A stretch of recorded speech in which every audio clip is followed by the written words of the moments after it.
নমস্কার। জয় বাবা লোকনাথ ব্রহ্মচারী ইউটিউব চ্যানেলের পক্ষ থেকে তোমাদের সকলকে স্বাগত জানাই। আজ আমি কিছু কথা বলবো। যদি আমার কথাগুলোর মধ্যে কোনো ভুল ত্রুটি হয়ে থাকে তোমরা আমাকে ক্ষমা করে দিও। তো চলো সেই কথাগুলো আজকে শোনা যাক। ধরো তোমরা দুই বন্ধু একই জায়গায় কাজ করছো। ধরো তোমার বন্ধুটা অবুঝ, তুমি জ্ঞানী। মানে সে কিছু বোঝে না, কারোর কথা শুনতে চায় না। সে নিজের অহংকারে নিজের জেদে চলে, মানে কারোর কথা শুনতে চায় না। ও যেটা বলে সেটাই সঠিক, সেটাই সব ঠিক, কারোর কথা ভাবে না। কারণ সে হয়তো তোমার নামে লোকের কাছে নিন্দা করছে, তোমার নামে নানা রকম কথা বলে, তোমাকে হিংসা করে, সে অহংকারে চলে। তা সেখানে তোমার কি করা উচিত? তুমি কি তার মতন করবে? তুমি কি তার মতন হিংসা করবে? তুমি কি তার মতো লোকের কাছে কথা বলে বেড়াবে ওর নামে? তুমি যদি এটা করো তাহলে তোমার মধ্যে আর তার মধ্যে পার্থক্য কি রইল? কোনো পার্থক্য রইল না, কারণ সেখানে দুজন দুজন তাহলে একই হয়ে গেল। তাহলে তুমি তো বুঝদার, তুমি তো জ্ঞানী মানুষ, তুমি তো মূর্খ না। সে অবুঝ, সে মূর্খ, সে এগুলো করে বেড়ায়। তা তুমি তো জ্ঞানী মানুষ, তুমি কি তার মতন করবে? সেখানে তোমাকে কি করা উচিত? সেখানে তোমাকে তাকে বোঝানো উচিত, তাকে তোমার মতন বানানো উচিত। কারণ তোমার মতন তাকে করতে হবে। কি করে করবে? তোমাকে বোঝাতে হবে তাকে। সে হয়তো তোমাকে আরো উল্টোপাল্টা কথা বলবে, তোমাকে নানা রকম কথা বলতে পারে।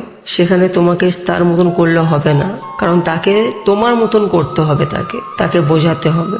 তুমি যদি ভাবো যে আমি ওর মতন ওকে ব্যবহার করব, তাহলে কি হবে এখানে?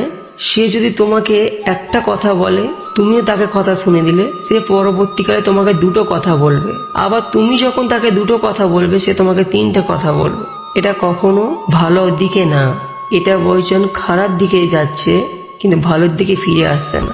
এবার তুমি যদি তার কথা কোনো মাথায় না নিয়ে তুমি যদি তাকে বোঝাতে থাকো, সে একদিন বুঝলো না, দুদিন বুঝলো না, 3 দিন বুঝলো না, সে 10 দিনের মাথায় কিন্তু সে তোমার কথাটা বুঝবে। যখন সে 10 দিনের মাথায় তোমার কথাটা বুঝলো, তাহলে কি হলো? সে তোমার জায়গায় চলে এলো। এবার যখন সে ওর মতন কোনো ছেলেকে দেখবে, তখন সে তাকে বোঝাবে, কারণ সে চাইবে ফের তোমার মতন তাকে বানানোর চেষ্টা করবে। আবার সেও একটা মানুষকে বোঝাবে।